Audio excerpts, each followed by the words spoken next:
எல்லாத்துக்கும் வணக்கம். நான் உங்கள் அருவி ஃபேம் ரோலிங் சார் அபிநயகுமார் பேசுகிறேன். ஸோ இப்போ எதுக்காக நான் இந்த வீடியோனா, நாங்கள் ஒரு புதுசாக ஒரு ஃபுட் சேனல் ஒன்று ஸ்டார்ட் பண்ணியிருக்கோம், ரோலிங் சார் எங்கள் வீட்டு சமையல். ஸோ இப்போ நாங்கள் வந்து ஒரு பொட்டல் காடில் நிற்கிறோம். ஸோ எதுக்காக இங்கே வந்திருக்கோம் அப்படின்னா, இந்த வீடியோ ஃபுல்லாக பாருங்கள். அப்போ தான் உங்களுக்கு நாங்கள் எதுக்காக வந்திருக்கோன்னு தெரியும். வாங்க வீடியோக்குள்ளே போகலாம். என்னை அப்படியே ஃபாலோ பண்ணிட்டு பின்னாடியே வாங்க என் கூடவே.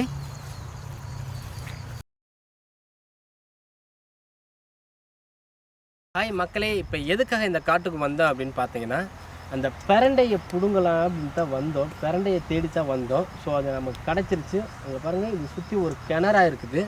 ஸோ அந்த கிணறை நான் உங்களுக்கு காமிக்கிறேன், வாங்க.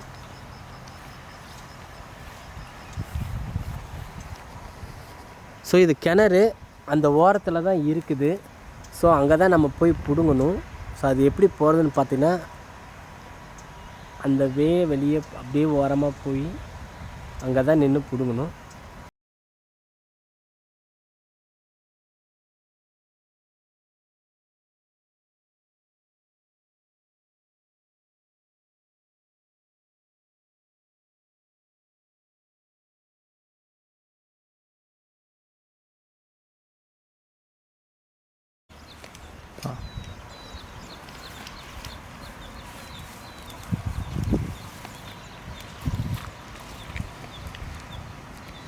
ஸோ நம்ம பிடுங்கிட்டோம். இங்கே வாங்க, அங்கேயும் கொஞ்சம் இருக்குது. நம்ம அதையும் போய் பிடுங்கிட்டு வரலாம்.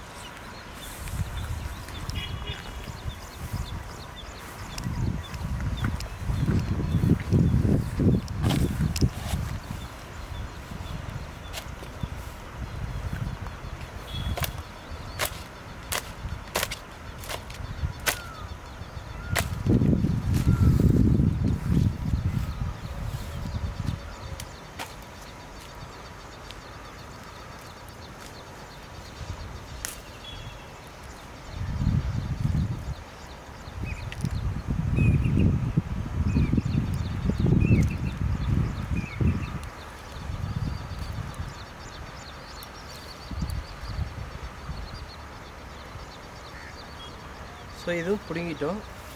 இப்போ இதை வச்சு நம்ம என்ன செய்ய போகிறதுங்கிறது இந்த வீடியோ ஃபுல்லாக பாருங்கள், அப்போ தான் உங்களுக்கு தெரியும். மக்களே, இப்போ பிரண்டையை அங்கேருந்து நம்ம பிடுங்கிட்டு வந்தாச்சு. ஸோ நம்ம இதை வச்சு சூப்பரான ஒரு டிஷ் செய்ய போகிறோம். ஸோ இந்த டிஷ் சாப்பிட்றதுனால நமக்கு என்னென்ன பெனிஃபிட், நமக்கு என்ன நடக்குது அப்படிங்கிறது எல்லாமே வந்து இதை ப்ரிப்பேர் பண்ணுற எங்கள் அம்மா உங்களுக்கு சொல்லுவாங்க. ஸோ மறக்காமல் எல்லோரும் இந்த வீடியோவை ஃபுல்லாக பாருங்கள். ஸோ நாங்கள் அடுத்தடுத்த வீடியோ எல்லாமே இந்த மாதிரி தான் பண்ண போகிறோம்.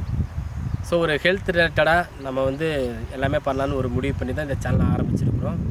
ஏன்னா உணவு தான் மருந்து. நம்ம ஆரோக்கியமான உணவு சாப்பிட்டாவே நமக்கு எந்த நோய் நொடி இல்லாமல் ஆரோக்கியமாக இருக்கலாம். ஸோ அதனால் வந்து தான் நாங்கள் இந்த எடுத்துருக்குறோம். இதுலேயும் வந்து எப்பயும் நார்மலாக நான்வெஜ் ஃபுட் ஐட்டம் போடுவோம், வெஜ்ஜு ஃபுட் ஐட்டம் போடுவோம். அது போக இந்த மாதிரி சித்தா ஓரியன்டாக என்னென்ன சாப்பிட்டா உடம்புக்கு நல்லது அப்படிங்கிற வீடியோவும் போடுவோம். ஸோ மறக்காமல் எங்கள் சேனலை லைக் பண்ணுங்கள், சப்ஸ்கிரைப் பண்ணுங்கள், சப்போர்ட் பண்ணுங்கள். வாங்க இதை நம்ம வீட்டில் கொண்டு போய் கொடுப்போம். சமைக்கிறதுக்கு ரெடி ஆகிட்டோம். ஸோ அதுக்கு என்னென்ன தேவைங்கிறத பார்ப்போம். பிரண்டை நம்ம பிடிச்சிட்டு வந்து வச்சுருக்குறோம்.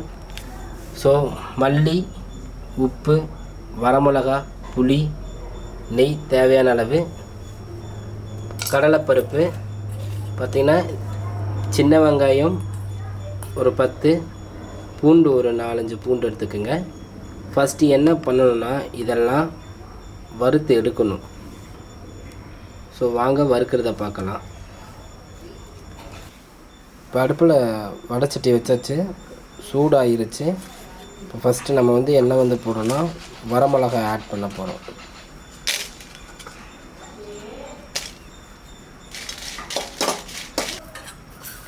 அடுத்தது மல்லி ஆட் பண்ணிக்கோங்க. மல்லி நல்லா வறுத்து எடுத்துக்கோங்க. அடுத்தது கடலைப்பருப்பு வறுத்து எடுத்துக்கோங்க நல்லா. இப்போ நெய் ஊற்றி அதில் வந்து நம்ம க்ளீன் பண்ணி வச்சுக்க பிரண்டையை ஆட் பண்ணணும். அது நல்லா ப்ரௌன் கலரில் வரணும். ஸோ அது வரையும் நல்லா வணக்கிக்குங்க.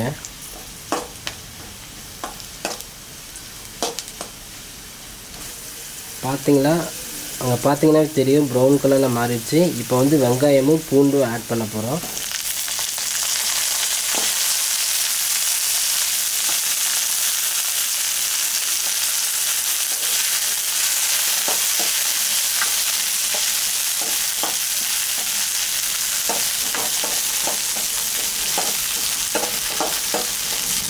வெங்காயம் நல்லா வணங்கியாச்சு. ஸோ இப்போ அடுத்தது என்ன பண்ண போகிறோம்னா இதெல்லாம் வந்து அரைக்க போகிறோம். ஸோ வாங்க அரைக்கலாம். இப்போ வந்து இதெல்லாம் அரைக்க போகிறோம். இது வந்து மிக்சியில் அரைக்க போகிறது கிடையாது, நம்ம இந்த அம்மிக்கல்லில் தான் அரைக்க போகிறோம். ஸோ அம்மிக்கல்லில் அரைச்சா தான் டேஸ்ட் கிடைக்கும். ஸோ அரைக்கலாம். என்னென்ன போட்டிருக்கோம் பார்த்தீங்கன்னா மல்லி, வரமிளகா, ஃபஸ்ட்டு இது ரெண்டையும் அரைக்கிறோம். தண்ணி வந்து நமக்கு தேவைங்கிறப்ப தான் விட்டு கொஞ்சம் கொஞ்சமாக தெளித்து அரைக்கணும்.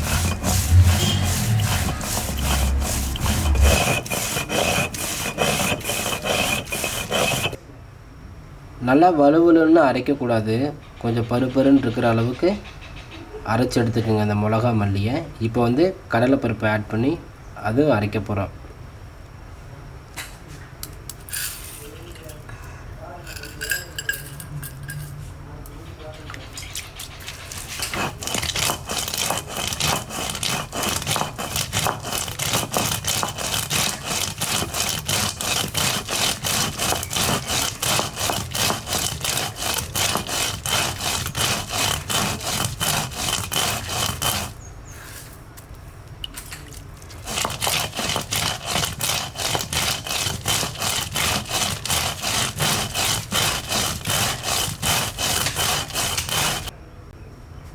கடலைப்பருப்பும் போட்டு அரைச்சாச்சு. இப்போ வந்து நம்ம வணக்கி வச்சுருக்கிற வெங்காயம், பூண்டு, பிரண்டை இதெல்லாம் போட்டு இதேமாதிரி அரைக்க போகிறோம்.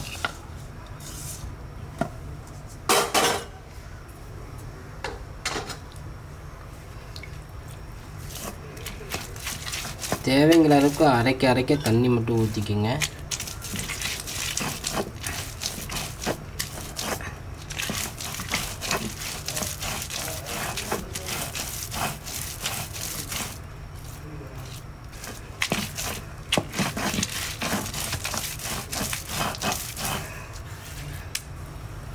இது அரைக்கிறப்ப இதோட கொஞ்சம் புளி சேர்த்திக்கிங்க.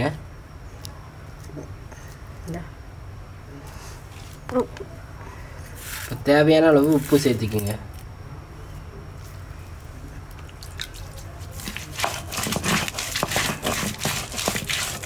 வடைச்சட்டி எடுத்து அதில் நெய் ஊற்றிக்கிங்க.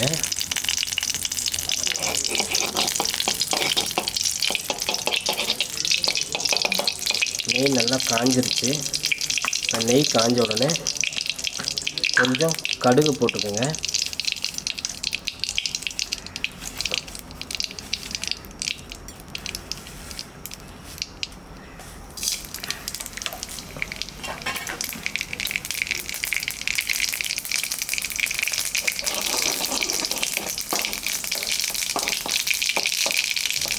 கடுகு இப்போ நல்லா பொரிஞ்சிருச்சு. இப்போ நம்ம அரைச்சி வச்சதை அந்த பிரண்டை உள்ளே போட்டு ஒரு தாளிச்சு ஊற்றி எடுத்துடலாம். தாளிச்சு எடுத்துட்டோன்னா பிரண்டை சட்னி ரெடி.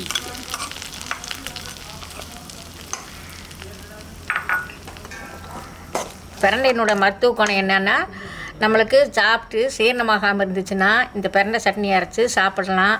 நல்லா வயிற்றுக்கும் நல்லாயிருக்கும், நல்ல பசியும் எடுக்கும். அதே மாதிரி எலும்பில் ஏதாவது பிரச்சனைகள் இருந்தாலும் இந்த எலும்புக்கும் முக்கியமானது இந்த பிரண்டை சட்னி. வாரத்தில் ஒரு நாளாவது இந்த சாப்பிடுங்க, அதனோட குணம் என்னன்னு தெரியும்.